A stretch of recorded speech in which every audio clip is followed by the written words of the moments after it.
Bon matin, bienvenue à la matinale. On est ensemble avec Stéphane Kéry. Quelle joie de vous accueillir pour un moment béni. Alors qu'on va partager la parole, prier ensemble, louer ensemble de différents endroits sur cette belle grande planète. Alors n'hésitez pas à me dire d'où vous venez, le pays, la ville, et envoyez-moi surtout vos sujets de prière sur les infos qui apparaissent maintenant au bas de l'écran. On va démarrer cette matinale avec un chant que j'affectionne beaucoup, j'en affectionne beaucoup, mais celui-là aussi, qui s'intitule Clean. Alors, on y va ensemble.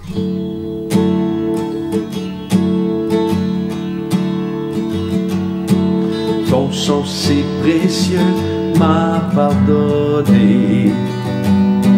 Blanc, oui, plus blanc que la neige.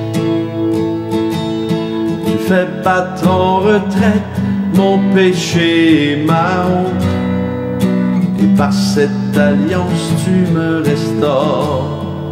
Donc je me lève pour t'adorer, ma vie épargnée par ta bonté. C'est ton saint nom qui m'a franchi. Grâce à toi, Jésus, mon cœur est pur. Affermis mon cœur en ta présence. Rends-moi la joie de ton salut. Attire-moi près de toi et sanctifie ma vie. Ton esprit fait toutes choses nouvelles. Donc je me lève pour t'adorer, ma vie épargnée par ta bonté. C'est ton saint nom qui m'a franchi. Grâce à toi, Jésus, mon cœur est pur. Donc je me lève pour t'adorer, ma vie épargnée par ta bonté. C'est ton saint nom qui m'a franchi. Grâce à toi, Jésus, mon cœur est pur. Grâce à toi, Jésus, mon cœur est pur. Grâce à toi, Jésus, mon cœur est pur.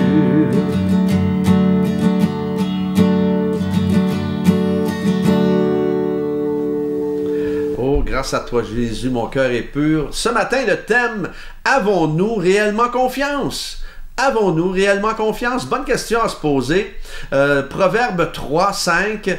Proverbe 3, 5. Confie-toi en l'Éternel de tout ton cœur et ne t'appuie pas sur ton intelligence. Je suis certain que devant moi, devant cet écran, devant connecté ce matin, il y a une multitude de gens intelligents, intelligentes. Mais ne t'appuie pas sur ton intelligence. Vous savez, dans notre... Mais serre-toi-en, vous avez le droit de vous en servir. Alors, vous savez, dans notre humanité, lorsque nous avons des choix à faire ou des décisions à prendre, il nous arrive d'hésiter parce que nous n'avons pas confiance. Nous n'avons pas confiance soit dans des personnes ou même en Dieu parfois. Et pourtant, s'il y a quelqu'un qui sait ce qui est le meilleur pour nous, c'est Dieu. Et parfois, vous savez, on ne le consulte pas parce qu'on se dit, tout simplement, pourquoi Dieu serait-il intéressé par ça? C'est insignifiant pour lui pourtant. Possible pour vous que ce soit insignifiant, mais pour Dieu, non. Dieu, oui, c'est vrai, Dieu nous a munis d'une capacité de raisonner, de réfléchir, mais parfois, vous savez, on réfléchit trop. Et on ne lui fait pas confiance assez. On ne lui fait pas assez confiance. Et c'est nécessaire de prendre cette habitude de consulter Dieu, de prendre cette habitude de consulter des personnes sages, de prendre cette habitude de consulter des mentors pour tout. Alors, avons-nous, je vous repose la question, avons-nous réellement confiance? Car même si vous et moi servons le Seigneur, il nous arrive parfois d'avoir certaines réticences à lui faire confiance. Nous vivons dans un monde qui, je dirais, méfiant, et avec tout ce qu'on voit et tout ce qu'on entend, nous aussi, parfois, on devient méfiant, et nous devrions plus que jamais répandre nos cœurs, plus que jamais répandre nos frustrations, répandre nos incompréhensions et aussi confier à Jésus nos pensées les plus profondes, nos pensées les plus secrètes. Et il est concerné beaucoup plus que nous pouvons le croire, croyez-moi. Alors, lorsque je pense, pensez-y pour un instant, pensez à l'histoire d'un Jean-Baptiste emprisonné, qui entend parler des miracles et des prodiges de Jésus, qui très certainement dans le fond de son cœur a dû soupirer pour voir venir un miracle de Jésus, pour venir le sortir de cette prison et de ce despote cruel et de cette emprise d'Hérode. Et évidemment que Jean-Baptiste a dû tenter de comprendre probablement dans son humanité où était le plan divin de Dieu là-dedans. Emprisonné, Jésus qui ne vient même pas le visiter. Imaginez, pas de visite de Jésus. Évidemment, il y a eu un message de Jésus. Mais il a dû humainement se poser des questions. Il a dû se dire, Dieu, je ne comprends pas tout, mais je te fais confiance. Je ne comprends pas tout, mais je te fais confiance parce que je sais que ta grâce, elle est incomparable. Et j'aime bien ce que Louis Giglio mentionne à propos de ce sujet. Il mentionne la croix de Christ est le lieu où naît la confiance en Dieu.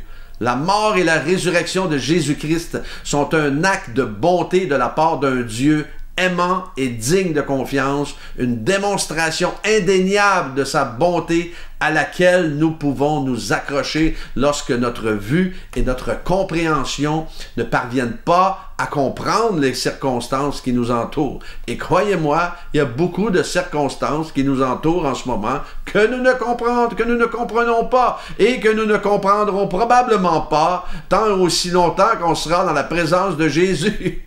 Alors, parfois, c'est ça. On pense trop. Alors aujourd'hui, je veux vous encourager en vous disant qu'à cause de cette nouvelle vie en nous, vous et moi, nous ne sommes plus les mêmes. Et nous ne serons plus jamais les mêmes parce que nous sommes passés de la mort à la vie. Nous sommes passés de aucun avenir à un avenir. Nous sommes passés de aucun espoir à de l'espoir. Alors, nous avons toutes les raisons de lui faire confiance pour les moindres détails de notre vie, car Dieu aime les détails. Dieu aime les détails. Il n'y a pas seulement les femmes qui aiment les détails, excusez. Dieu aime les détails. Il aime les détails. Et ce matin, je veux vous encourager parfois à arrêter de réfléchir trop. Parfois, on réfléchit trop, on pense trop. Oui, Dieu nous a donné une intelligence, nous a donné des capacités, mais parfois, est-ce possible qu'on s'appuie trop là-dessus? On s'appuie trop sur nos propres forces, nos capacités, et qu'on ne fait pas confiance en ce Dieu qui peut faire un impact puissant dans nos vies. Alors, je vais vous encourager dans ce sens-là ce matin, afin de vous confier plus que jamais de tout votre cœur, de ne pas vous appuyer sur votre intelligence. Parce que, évidemment, dans notre humanité, on va souvent essayer de régler le problème nous-mêmes au lieu de nous arrêter et de dire, Seigneur, qu'est-ce que je dois faire dans la situation? Seigneur, qu'est-ce que je dois faire? Quelle décision je dois prendre? Quelle personne je dois choisir pour cette embauche? Quelle personne je dois... est-ce que je dois m'associer? Est-ce que je devrais m'associer à cette personne-là en affaires? Toutes sortes de choses. Des décisions de nos vies, même encore moins importantes que ça. Dieu est intéressé à vous. Il est intéressé à moi. Il est intéressé à ce que nous passons, à ce que nous vivons dans les moindres détails. Alors confions-nous en lui, vous et moi, prenons l'habitude de nous confier en lui et de lui déverser nos soucis les plus secrets même. Dire, Seigneur, voici ce que je vis, voici ce que je passe au travers, voici. Et Dieu aime lorsqu'on vient à ses pieds et qu'on lui déverse nos pensées, et parce qu'il sait, il connaît que nous sommes dans ce corps humain, nous sommes là, les deux pieds sur terre, et que Et lorsque nous mettons toute notre confiance en lui, moi je crois que Dieu aime ça. Alors faisons-lui confiance aujourd'hui de tout notre cœur. Alléluia. On va prier ce matin si vous voulez bien. Oh, merci Seigneur.